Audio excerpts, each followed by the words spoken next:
In the shadowed fringes of a Georgia plantation, where the ancient oaks twisted like tormented souls against the moonless sky, young Elijah moved like a ghost through the underbrush. The year was 1864, and the air hung heavy with the distant rumble of cannon fire from the war that tore the nation asunder. He was no more than 12, his small frame bent under the weight of chains unseen but felt in every breath, every stolen glance toward the horizon where freedom whispered promises in the wind. That night, as the crickets fell silent and the fog crept in like fingers from a grave, Elijah heard it, a ragged gasp, a stumble in the leaves. There, collapsed against a moss-covered log, lay a man, his clothes torn and blooded, eyes wild with the desperation of the hunted. The runaway. Elijah's heart pounded in his chest, a drumbeat echoing the patrols that roamed the edges of the woods, their lanterns swinging like pendulums of doom. To turn away meant safety, but something deeper stirred, a flicker of defiance, a spark in the darkness. With trembling hands, he dragged the stranger deeper into the thicket, toward the crumbling shed long forgotten by all but the spiders and the rot. As he covered the man with leaves and promised silence with a finger to his lips, the first eerie voice drifted through the trees, low and indistinct, like a murmur from the earth itself. Was it the wind? Or something more sinister, watching, waiting? Elijah shivered, the chill seeping into his bones, knowing that in this act of mercy, he had invited the shadows to close in, and the mystery hidden in the woods had only just begun to unfold. In the suffocating heat of a Georgia summer night in 1864, 12-year-old Elijah slipped away from the cramped quarters where the enslaved families huddled together under threadbare blankets. The plantation slept uneasily, dogs restless in their chains, the distant crackle of war ever present like thunder that refused to break. Elijah's bare feet knew every root and hollow along the narrow path that skirted the cotton fields, leading to the dense woods where the overseers rarely ventured after dark. He carried nothing but a small tin cup of water and a scrap of cornbread wrapped in a rag, offerings meant for no one the master could ever know about.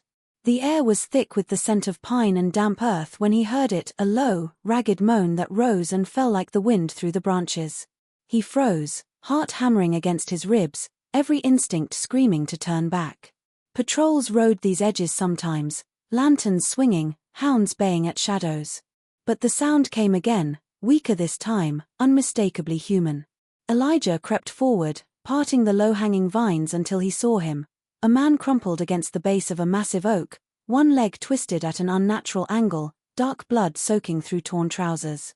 His chest heaved in shallow, desperate breaths, eyes wide and glassy with pain and terror. A runaway. Elijah knew the signs, the iron gall scars on his neck, the fresh lash marks crossing his back, the hunted look that mirrored every nightmare Elijah had ever known. For a long moment, the boy stood paralyzed. Discovery meant the whip for him, or worse. Turning the man in meant a reward for the master and another soul dragged back to hell. But leaving him here meant slow death under the stars, picked apart by animals or found by dogs at dawn. Something fierce and fragile stirred inside Elijah, a quiet rage born from years of watching mothers separated from children, of feeling the weight of chains that hadn't yet been clamped on his own wrists but soon would be. He glanced toward the faint glow of the big house in the distance, then back at the stranger whose gaze had found him through the darkness, pleading without words. With strength he didn't know he possessed, Elijah hooked his thin arms under the man's shoulders and began to drag him deeper into the thicket.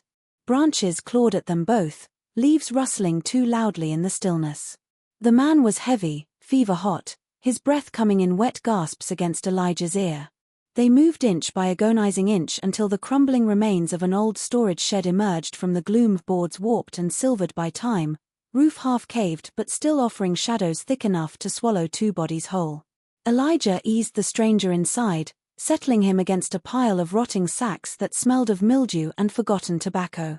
He pressed the cornbread into the man's trembling hand and held the cup to cracked lips, watching him drink in desperate gulps. When the stranger tried to speak, Elijah touched a finger to his own lips, eyes fierce with warning and promise. Then he scattered armfuls of leaves and vines over the entrance, erasing their trail as best he could. As he backed away into the night, the woods seemed to hold their breath around him, the silence suddenly deeper, more watchful than before. Night after night, Elijah returned to the shed, slipping through the quarters when the snores of the weary rose like a ragged chorus and the overseer's lantern had swung back toward the big house. The moon offered just enough silver light to guide his small feet along the hidden trail he now knew by heart, every twig and root memorized to avoid the betraying snap that could summon dogs and torches.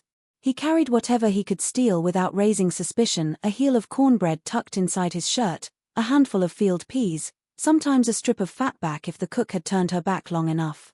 Water came from the spring in a gourd he hid beneath a hollow log, refilled under the cover of fetching for the master's horses. The first few visits were silent, tense affairs. The runaway, Josiah, he whispered on the third night, lay fevered and trembling, his wounded leg swollen and seeping beneath the crude poultice Elijah fashioned from spiderwebs and chewed sassafras leaves his mama had taught him long ago. Elijah worked quickly, cleaning the gash with spring water, binding it tighter with strips torn from his own thin shirt. Josiah watched him with eyes that held both gratitude and wariness, the eyes of a man who had learned that kindness could turn to betrayal in the space of a heartbeat. When Elijah pressed a finger to his lips again, Josiah nodded, understanding the deadly rules of this fragile sanctuary. But as days blurred into weeks and Josiah's fever broke, words began to creep into the darkness between them, soft as moth wings. Elijah would kneel just inside the sagging doorway, passing food through the gap while keeping watch on the deeper woods. Josiah's voice, rough from disuse and pain, started low, telling fragments of the world beyond the plantation, rivers that ran north like silver arrows, cities where black folk walked free under gas lamps, conductors on the secret railroad who risked the noose to guide souls to Canada.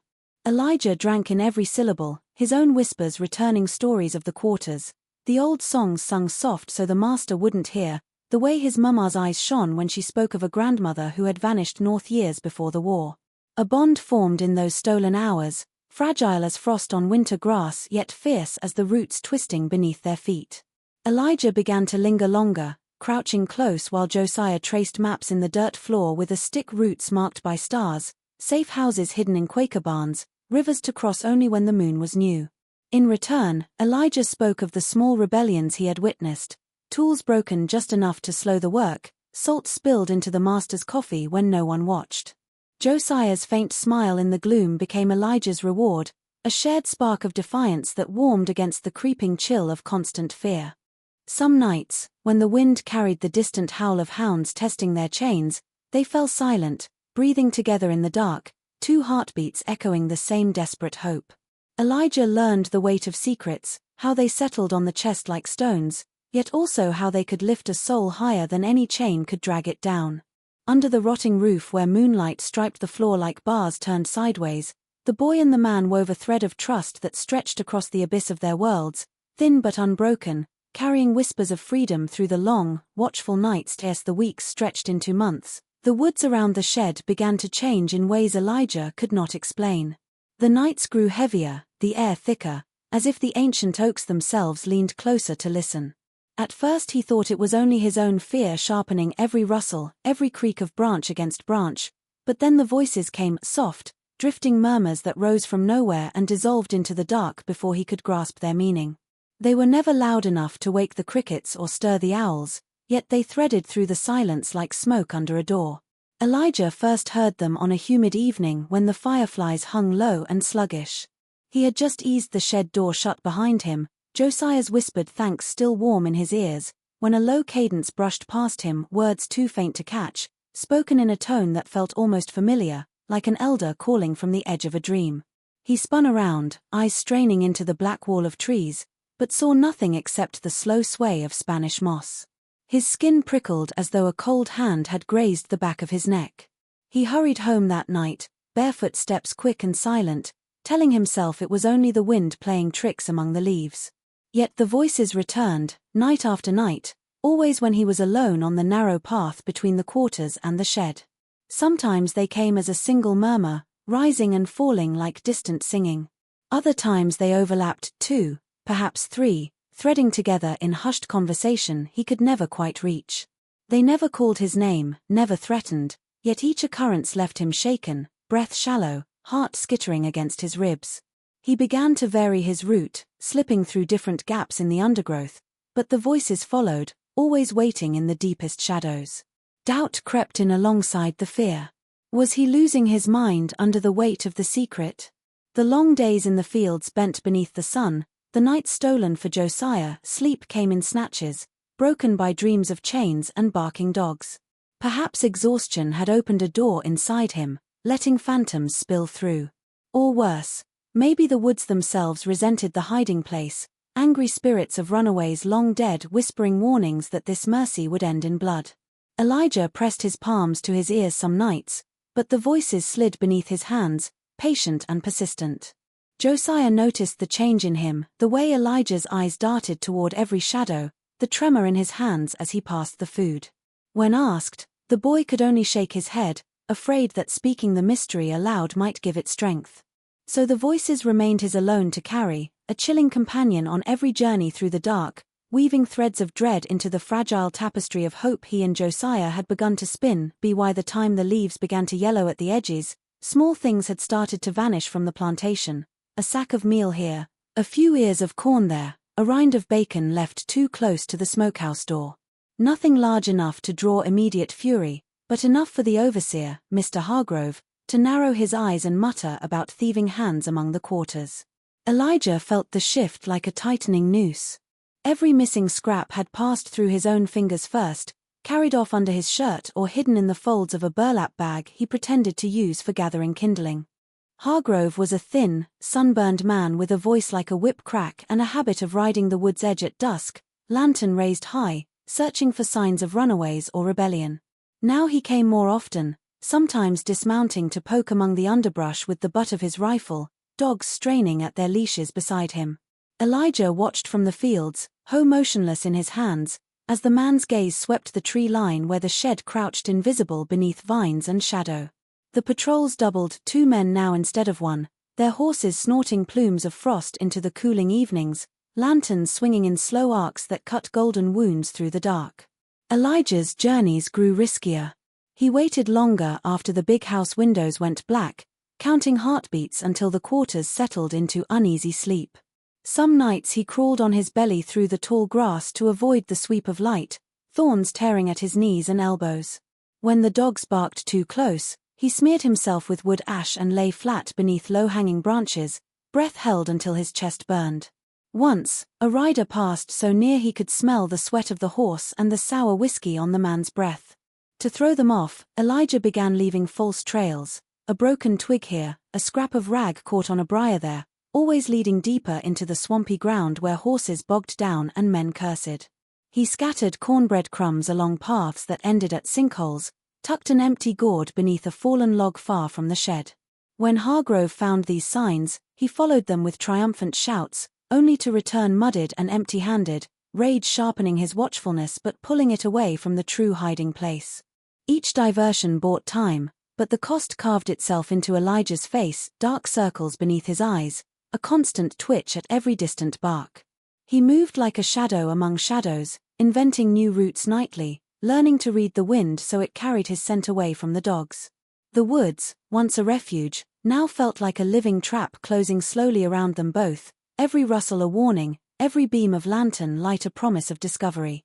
Yet he kept going, small hands steady as he passed food through the shed's narrow gap, because surrender was a word he refused to learn. As autumn deepened and the first chills threaded through the nights, Josiah's wound turned treacherous. The gash that had once bled clean now festered, the skin around it hot and angry, streaked with red fingers that crawled upward like poison vines. Fever claimed him in waves, leaving him soaked in sweat 1 hour and shaking with cold the next. In the dim confines of the shed, Elijah watched the man's eyes glaze over, heard the ragged breaths that carried fragments of delirium, names of places Elijah had never seen, snatches of hymns twisted into moans, pleas to a mother long sold away. Elijah worked tirelessly in the stolen hours, boiling willow bark stolen from the kitchen garden into a bitter tea he cooled in the spring before carrying it back. He packed the wound with moss soft as down, changing the poultice twice nightly even when exhaustion dragged at his limbs like irons. When pus broke through, he lanced it carefully with a sharpened thorn heated in a hidden flame, biting his own lip to keep from crying out at Josiah's muffled groans. The boy's hands, small and calloused from the hoe, grew steady with necessity, learning the grim craft of keeping death at bay 1 breath at a time. On the worst nights, when the fever burned hottest, Josiah thrashed against the rotting sacks, whispering secrets he might never have shared in clearer moments. He spoke of a network vast as the stars, of conductors who left quilt patterns on clotheslines as signals, of safe houses marked by lanterns in upper windows. His fingers scrabbled in the dirt, tracing lines and symbols until a rough map took shape: a crooked river here, a crossroads there, a church steeple that meant refuge. Elijah memorized every mark, heart pounding with the weight of knowledge too dangerous to hold. Then, in a moment of lucidity between fever dreams, Josiah pressed something small and folded into Elijah's palm. A scrap of oilskin, edges worn soft, containing a finer map inked in careful strokes: names of towns, coded phrases, the route north that threaded through swamps and mountains like a hidden vein of silver. His grip tightened around the boy's wrist, eyes suddenly sharp and desperate. "If I don't make it," he rasped, voice barely louder than the wind outside, "you take this. Promise me you'll carry it on. Someone's got to know the way." Elijah nodded, throat too tight for words, slipping the precious bundle inside his shirt where it rested against his skin like a second heart. The trust settled over him heavier than any chain, a burden and a gift intertwined. As Josiah slipped back into uneasy sleep, Elijah sat vigil in the doorway, watching moonlight sliver through the cracks, the map's secret burning against his chest while the woods whispered their endless, watchful vigil around them both. One November night, the sky split open with a fury the plantation had rarely seen. The storm rolled in from the west like an avenging army, thunder growling deep and continuous, lightning stitching white fire across the black belly of the clouds.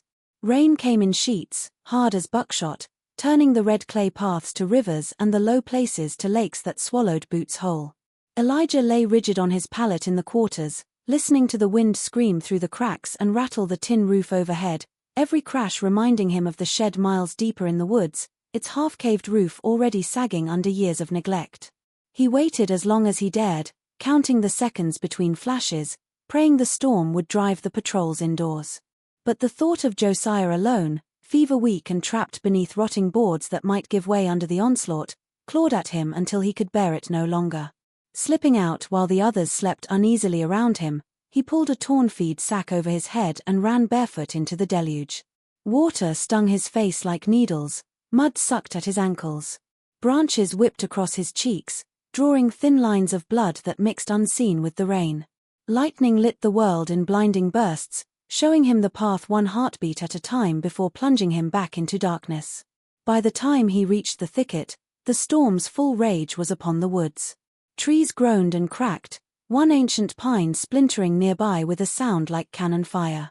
The shed loomed ahead, its roof bowed dangerously, water cascading through gaping holes to drum on the earthen floor inside. Elijah shoved through the tangled entrance to find Josiah huddled in the driest corner, arms wrapped around his knees, eyes wide with the same terror that gripped every runaway when the world seemed ready to tear itself apart. A section of roofing had already collapsed, exposing them to the downpour. Another loud crack overhead warned that more would follow. Without a word, Elijah began tearing armfuls of broad palmetto fronds from the undergrowth, dragging them through the mud despite the wind's attempt to rip them away. Lightning revealed his small figure scrambling atop the sagging structure, laying the fronds in overlapping layers, weighing them down with broken branches and chunks of fallen bark. Rain hammered his back, thunder shook the air so violently he felt it in his teeth. Once, a gust nearly flung him from the roof, his fingers clawing splintered wood until they bled. Below, Josiah called out weakly, urging him down, but Elijah kept working, driven by a stubborn fire that refused to let the storm claim what he had protected so long. When the last frond was in place, he slid down into the muck and shoved his shoulder against a leaning support post, bracing it with a wedge of storm-felled timber. Water still seeped through, but the worst of the torrent now sluiced off the patched roof, buying them hours, perhaps days. Soaked to the bone, shivering uncontrollably, Elijah crouched beside Josiah in the flickering gloom, both of them listening to the storm's slow retreat while the patched shelter held against the night's fury. Late December brought frost to the edges of the leaves and a sharper bite to the wind that slipped through the quarter's walls. Whispers moved faster than the cold, carried from field hand to cook to the children who fetched water at dawn. A new hunter had come south from Virginia, they said, a man named Crow who tracked runaways for bounty and pride alike, claiming rewards in gold and flesh. He rode a grey horse lean as bone and carried a long rifle etched with notches no one dared count. What set him apart, what chilled the blood of even the boldest, was his talk of voices guiding him through the dark. In the big house kitchen, Elijah overheard the house servants repeating it while scraping pots. Crow boasted in town that the woods spoke to him, low murmurs telling him where the desperate hid, leading his hounds straighter than scent ever could. Some laughed it off as whiskey talk, but others crossed themselves, remembering old tales of haints and restless dead wandering plantation edges. Elijah felt ice coil in his gut, the same voices that had haunted his own nights now claimed by this stranger as allies. He pressed his back to the wall outside the window, breath shallow, every word sinking deeper like burrs under skin. That evening, as he picked his way toward the shed with a small pouch of dried apples and a twist of salt pork, the murmurs rose again, closer this time, threading between the trunks like fingers beckoning. He paused, straining to understand, but they dissolved before meaning took shape, leaving only the echo of pursuit. In the shed, Josiah listened to the boy's hushed report, face gaunt but eyes steady. He gripped Elijah's wrist, voice low and urgent, warning that men like Crow thrived on fear, turning superstition into shackles tighter than iron. Yet the damage was done. The hunter's presence pulled patrols tighter around the woods, lanterns blooming earlier each night, dogs loose to quarter the ground with renewed hunger. Crow himself appeared 2 nights later, riding slow along the tree line while Elijah lay flat beneath a tangle of smilax, thorns pricking his cheeks. The man's silhouette cut sharp against the moon, tall, still, head tilted as though listening to something no one else could hear. He spoke softly to the empty air, words lost beneath the wind but tone intimate, almost grateful. When his horse turned deeper into the woods, following a path that curved dangerously near the shed, Elijah's heart thundered so loudly he feared it would betray them both. The voices rose then, faint but insistent, weaving through the frost-laden branches, and for one terrifying moment the boy wondered if they truly were guiding the hunter straight to the hidden door. The first pale light of a January morning found Elijah limping back from the woods, one foot torn open by a hidden root during the night's frantic dash. He had barely slipped into the quarters when Crow appeared again, this time on foot, leading his grey horse along the narrow trail that skirted the thicket. The hunter moved with deliberate quiet, head cocked as though following a conversation only he could hear, rifle cradled loose in the crook of his arm. Elijah, hidden behind a screen of Yorpen holly, watched the man pause mere yards from the shed's concealed entrance, eyes narrowing at a patch of disturbed leaves Elijah had failed to smooth in his haste. Crow's gaze swept upward, locking on the faint smoke that curled from a small fire Elijah had risked hours earlier to warm a poultice for Josiah's leg. The hunter's lips curved in a thin, satisfied smile. He took one step forward, then another, boots silent on the frost-stiffened ground. Panic surged through Elijah like wildfire. Discovery now would mean not only Josiah's recapture but the end of every fragile hope the map against his chest represented. Without thought, the boy burst from cover, crashing through the underbrush in the opposite direction, letting branches snap loudly behind him as he feigned a stumble and a sharp cry of pain. Crow whirled, rifle rising, and in that instant Elijah broke into open view, deliberately dragging his injured foot so blood spotted the leaves. "Please, sir," he gasped, voice pitched high with terror that needed no acting. I was just gathering kindlin for the missus, got lost in the dark."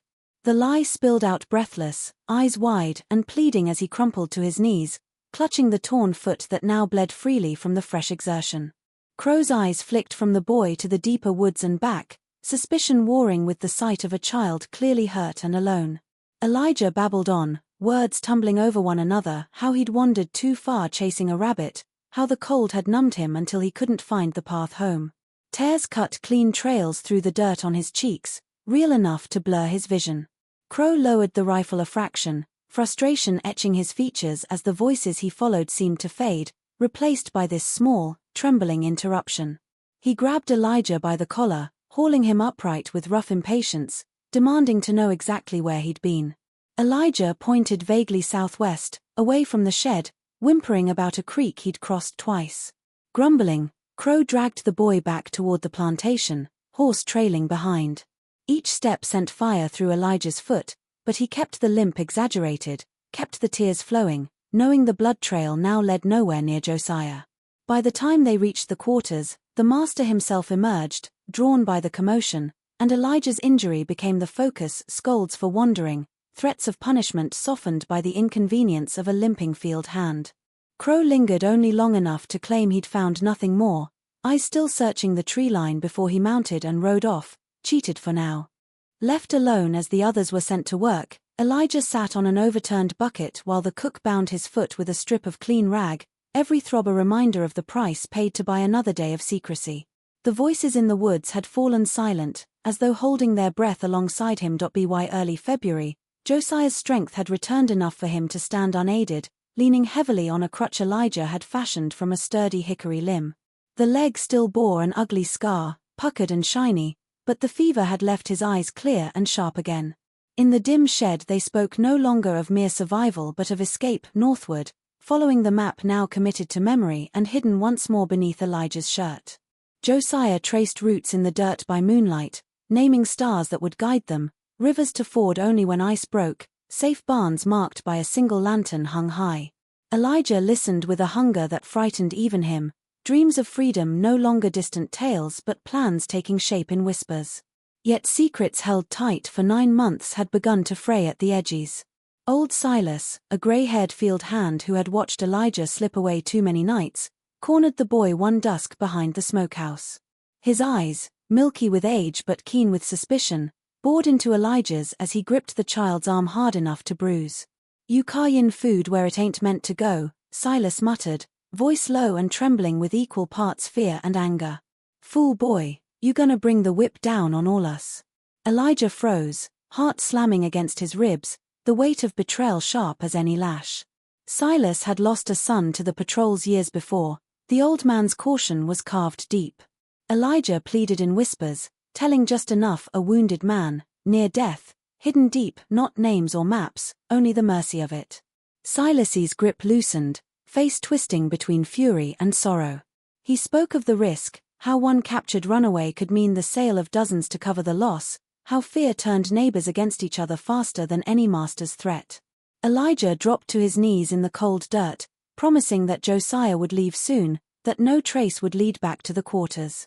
Tears he could not stop streaked his cheeks, the boy's voice breaking as he begged Silas not to speak, offering his own back to any punishment if silence held.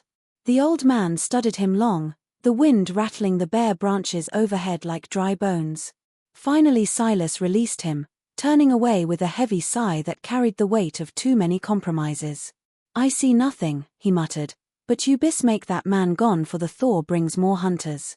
He shuffled off into the gathering dark, leaving Elijah trembling against the smokehouse wall, the fragile alliance of silence bought at the cost of yet another soul drawn into the web. The woods seemed to watch, branches creaking softly, as though weighing whether trust could hold one more strain without snapping entirely. As March whispered promises of Thor into the Georgia lowlands, the woods tightened like a noose drawn by unseen hands. Patrols no longer came singly but in packs, Hargrove, Crow, and half a dozen hired men with fresh dogs whose baying carried for miles on the warming wind. Lanterns burned all night along the tree line, their glow bleeding into the thicket like blood in water. Elijah felt the circle closing, every path he once knew now watched, every rustle answered by the click of a rifle hammer. Josiah, lean and hardened by months of hiding, declared it time to move, the map's routes burned into both their minds, the next safe house 2 nights hard travel north if the stars held clear. They chose a night when clouds swallowed the moon, planning to slip away just before dawn when guards grew heavy-lidded. Elijah made his final journey to the shed heavy with farewell, carrying the last of the hoarded food and a stolen knife wrapped in rag. But as he neared the thicket, the voices returned stronger than ever, no longer faint murmurs but layered calls, rising and falling in urgent rhythm, threading through the trunks from every direction. He halted, breath clouding in the chill, straining to understand.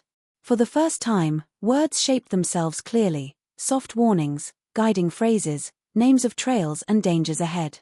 Not threats, but signals, human voices, low and disciplined, passed from shadow to shadow. Josiah heard them too when Elijah burst into the shed, eyes wide. Together they crept to the entrance and listened as the calls wove a careful net around the patrols, drawing the hunters eastward toward a false trail of broken branches and scattered cloth Elijah himself had laid days earlier. In the shifting gloom, figures moved, 3, perhaps four dark against darker, faces obscured by hoods of burlap, hands signaling in silence. Allies. Conductors of the secret railroad, drawn close by rumors of a wounded fugitive long hidden, guided by their own network of whispers planted in quarters and towns alike. One stepped forward when Elijah ventured out, a woman's voice steady beneath the disguise, asking quiet questions that proved their intent. She pressed a small bundle into his hands, dried meat, a compass no larger than a coin, assurance that others waited downstream where the river bent north. Josiah gripped Elijah's shoulder, decision crystallizing in the dim light. The man would go with them tonight, carried if need be, while the boy stayed behind to cover the escape and protect the quarters from reprisal. Tears stung Elijah's eyes, but courage held them back as he nodded, the weight of 9 months' defiance settling into resolve. The voices rose once more, a soft chorus masking the rustle of departure, leading Josiah and the rescuers deeper into the black while Elijah turned back toward the closing ring of lanterns, ready to face whatever dawn demanded.